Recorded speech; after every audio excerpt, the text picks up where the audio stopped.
Hi, my name is Liana. Today is Thursday, January 22nd. I go by Lily, 2026.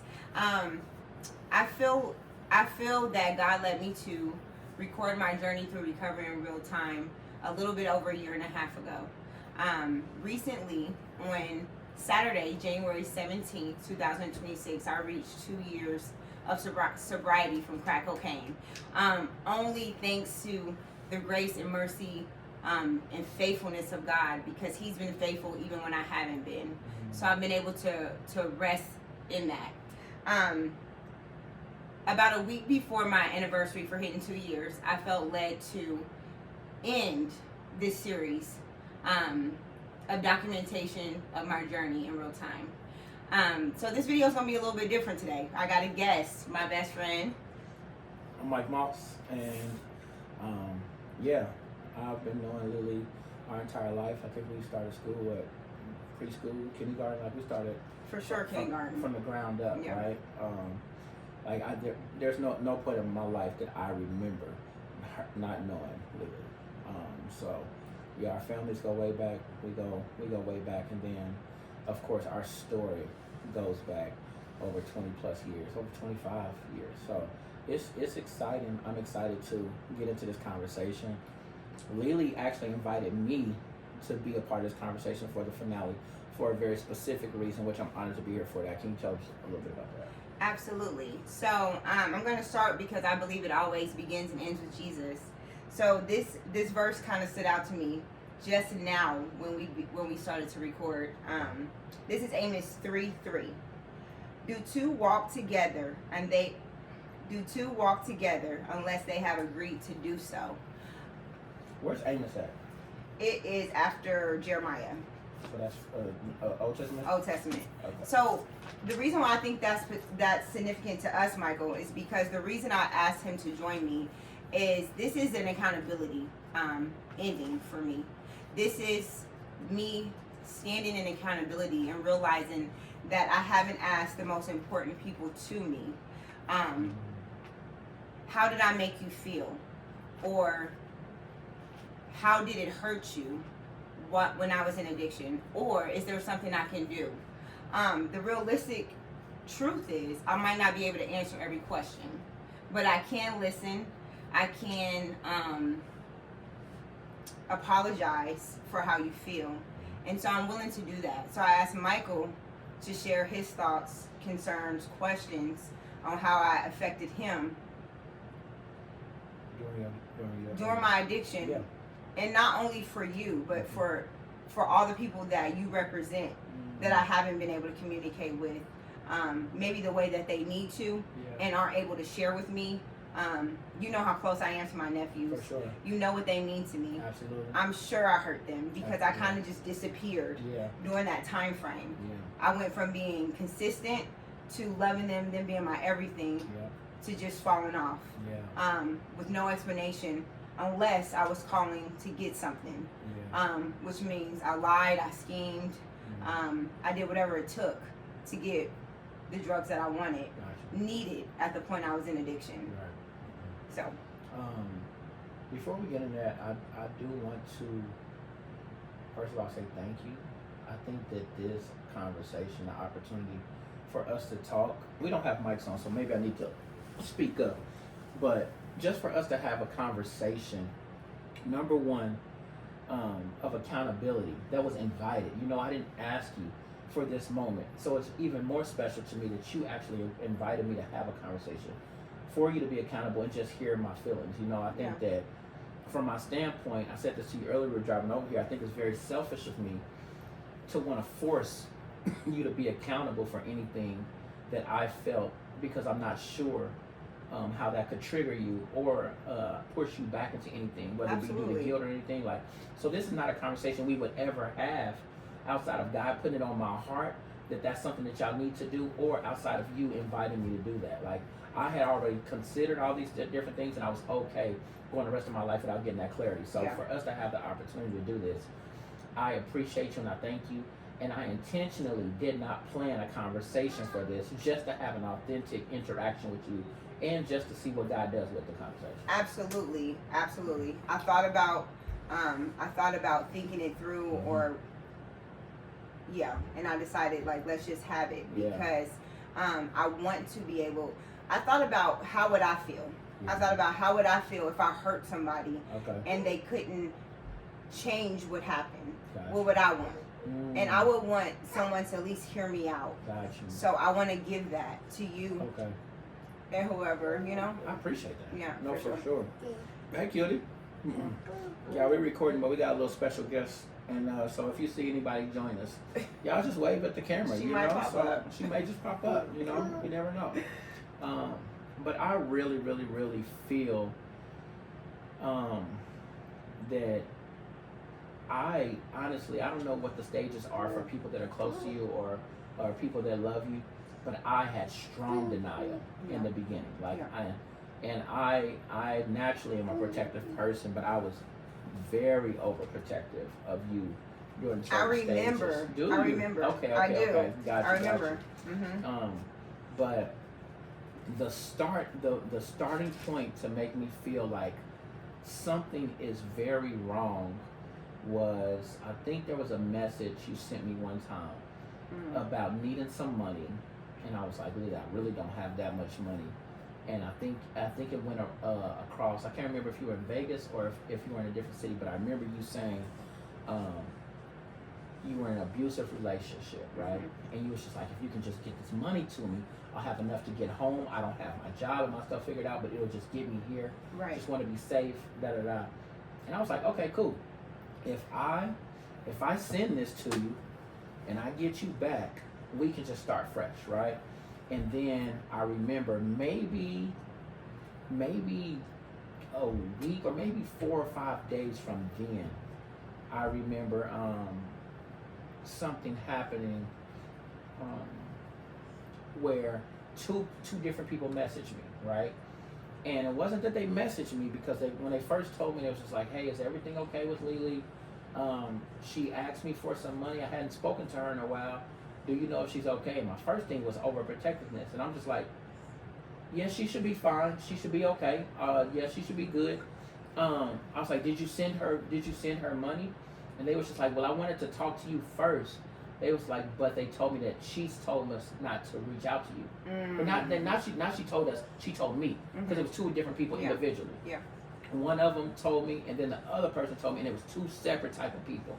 And I was just like, she told you not to do it. And I remember the amount of money that I had just spent. And I was just like, I don't even know how long it's going to take for me to get this money back. Why would she tell y'all not to reach out to me? And so I sat there and I was getting frustrated.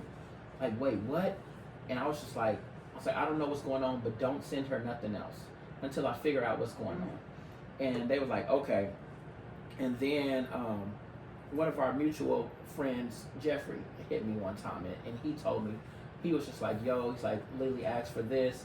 He's like, if she's truly hurting, he's like, I need to send it to her. He's like, I'm gonna be pissed if I send this money and I don't get this money back. He's like, I told her that I gotta get this money back. He's like, Mike, I'm telling you, I'm not gonna be cool. And I was like, bro, if you don't think that you can control whether or not you're gonna be good if she can't give it back to you, I was like, then don't send it to her. Right. And he was just like, nah, I'm gonna just send it, but I'm gonna just trust that that she's gonna do the right thing. And I'm like, okay, cool. Anyway, of course that never came back. However, the thing that hurt me was I gave you the last of something I didn't have. Right. And then I found out that that what either wasn't enough or that you was asking for more of it. I was just like, so what else does she need it for? You know, I was just trying to make sense of everything. So okay, we're not gonna bounce. You can throw it, but no bounce, okay? So I kind of like that we got broken up because I do want to be able to acknowledge each different thing, if possible. Sure. The part that hurts, the part that made me nervous about this conversation is I don't remember that. Of course. But I believe you. Yeah. I believe you because there's stories I remember, things I did that to this day, different memories have come to me, even still now. Usually early mornings or right before I'm going to sleep, I'll just have vivid memories. And the shame and the guilt sometimes is a lot, right? Yeah.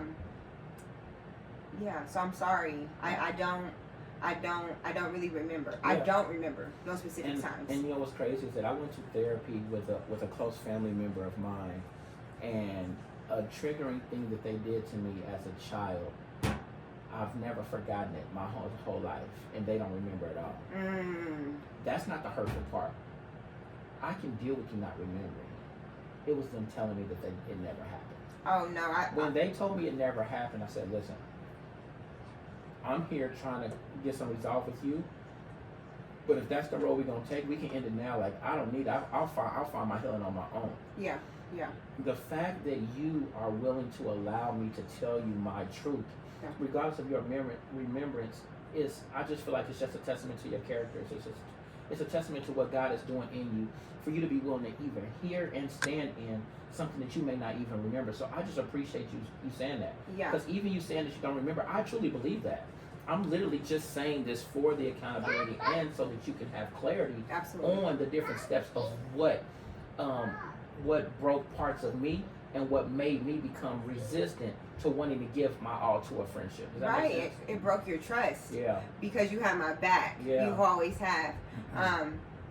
To give context, I do remember you were talking about when I was in Texas. Okay. That was Texas. Okay. Yeah. I had left Vegas to help my mom, and that was at the beginning of my addiction. Gotcha. She started to see it and decided to move back to Kansas City, and I didn't know.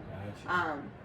Probably because I wasn't in a place to know, but it felt like it just feeded into insecurities that I always have had, that I'm not enough. Everybody will leave, and so I ended up being there by myself. And I remember New Year's of 2019. Okay. It was at the height of my addiction, and I was walking around the apartment, just high out of my mind. I just remember that time period. Okay. So me being by myself, me not working, knowing that I did whatever I needed to do to obtain what by this point my body chemically depended on. I totally believe you. Yeah. So yeah.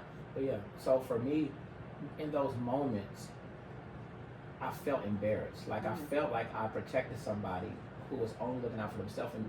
And to your defense, I didn't understand the addiction of drugs, right? So I don't understand that you're actually not yourself. You're actually a different person going through, you know what I'm saying? Like you're going through an addiction, which is you needing something else, which is you'll do whatever it is to get that thing. You know what I'm saying? So it was never personal. It was just you focused on what it is you was focused on. Yeah. And so I was collateral damage along with other people, right? And from my sober self, I felt myself resenting you to a point where I feel like I would hate you if I allowed myself to keep loving you as strongly as I did. Yeah.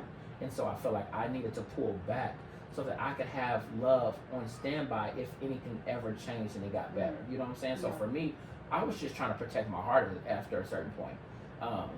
I did have strong resentment towards you. I definitely had frustration. I felt like you played with me in front of other people in terms of intentionally telling people not to tell me. Like I was just like, why is she specifically telling people not to tell me?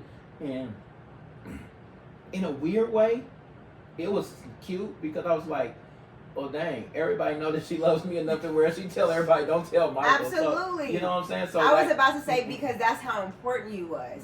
Like when I disappeared out of your life, out of my family's life, it wasn't because I didn't love you. It's because I did, and I didn't want you to see me like that. Gotcha.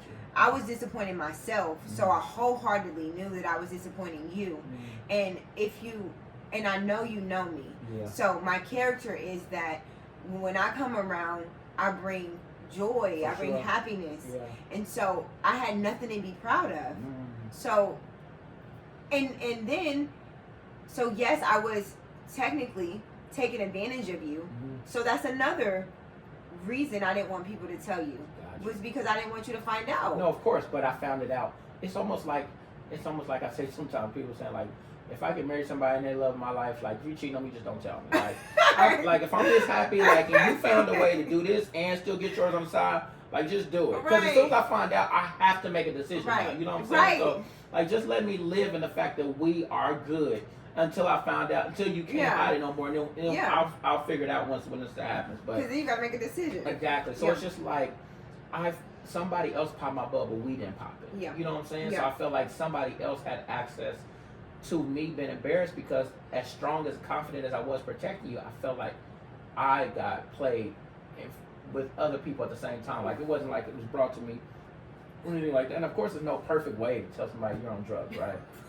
Like, hey, Mike, I just want to let you know, like, my life is messed up right now. Yeah. Probably not gonna see me for a while. You know, Right. like, I don't know what I thought was the perfect way of it happening, but I just know that the way it happened, I felt played. Like, I just felt played, and I've never felt like that from you. So I took it personally, and I didn't know. It's almost like when you get hit unexpectedly. It's like, if I'm in a fight, you can sneak some hits through, but at least I'm trying to protect myself. Right, but right. if you get snuck, it's completely different. And then you find out somebody that you love is on the side of it. It's like, what? Like, hold on. Okay, now you're just trying to gather yourself. Yeah. So I just felt like, I just felt overwhelmed. And then the protective part of me was like, I'm angry with you, but I don't want people knowing your business. Yeah. So now it's like, who do I talk to? You know, so Yeah. the first person I'm talking to is my mom. Mom, we gotta pray. I don't know what's going on with Lily, but this, da. And of course, my mom was praying with me. She's like, oh, I'm sorry, you know. I remember when I had talked to her at the beginning, Really? and her advice was to pray. This is when it started off with just cocaine. Okay. And because not only did you feel played, I felt like I played myself. Because I know that I have an addictive nature, right? Got you. So I tried cocaine for the first time at 33, Okay. which brings me back to why. How did it start? Gotcha. It started from a brokenness. So it started from me and a guy breaking up, but me being affected in a way that wasn't